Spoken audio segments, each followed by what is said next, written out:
Mama Faith lives in Huruma. A few months ago, she received the text message she had been waiting for, a provisional allocation for a new bedsitter under the Affordable Housing Program. She started planning her move. But then the update stopped. 6 months went by. The WhatsApp groups created for her project went dead. Down at the site, the cement mixers ground to a halt, and the workers packed up their tools and left. It turns out her situation is common. Principal Secretary Charles Heinda recently issued a warning to lawmakers.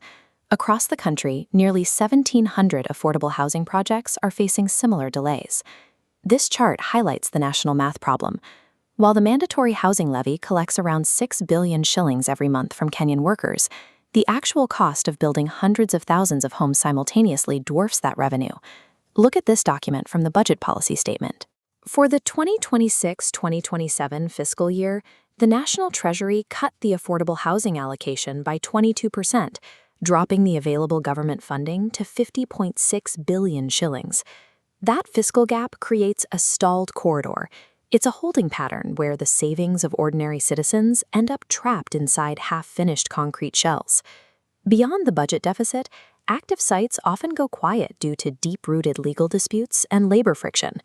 Take the Langata Southlands project, which was meant to deliver 15,000 units. That site froze completely after the High Court issued conservatory orders over concerns regarding public participation. A single injunction can pause a project indefinitely. Other sites fall victim to administrative hurdles.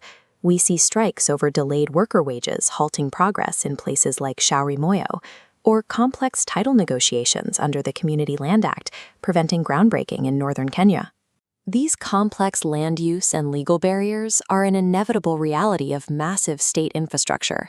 For the individual buyer, it means you cannot simply rely on the government's initial timeline. When a project halts, allotees can turn to specific mechanisms embedded in the Affordable Housing Act of 2024 and its 2025 regulations.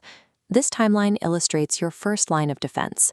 Under Regulations 4 and 6, if your application fails or a project allocation falls through, the board is legally required to notify you and fully refund your deposit to your voluntary savings account within 14 days. The document you see here outlines Regulation 12. This clause grants an allotee the specific legal right to formally apply to change their allocated housing unit if their current project stalls. You can legally request to move your money to a different site. Above those housing regulations sits Article 47 of the Kenyan Constitution, which guarantees your right to fair administrative action. This compels the state to provide you with written reasons if your project hits a delay. The legal framework is clear. The government is forbidden from going silent.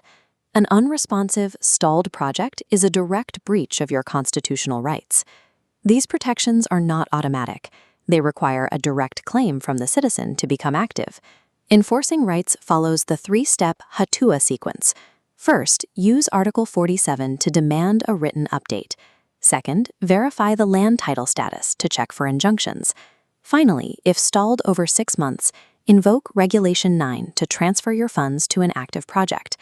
That's exactly how Mama Faith resolved her situation. By forcing a response, her deposit was repurposed for a move-in ready unit across town. The affordable housing system relies heavily on momentum. You don't have to be a passive participant waiting on state delays. By actively demanding accountability, you hold the corridor open and force the program to deliver. But a question remains. If projects are stalling despite billions being collected every month, where is that cash resting? Next time, we're following the paper trail into the National Treasury to see how the Auditor General tracks the missing funds.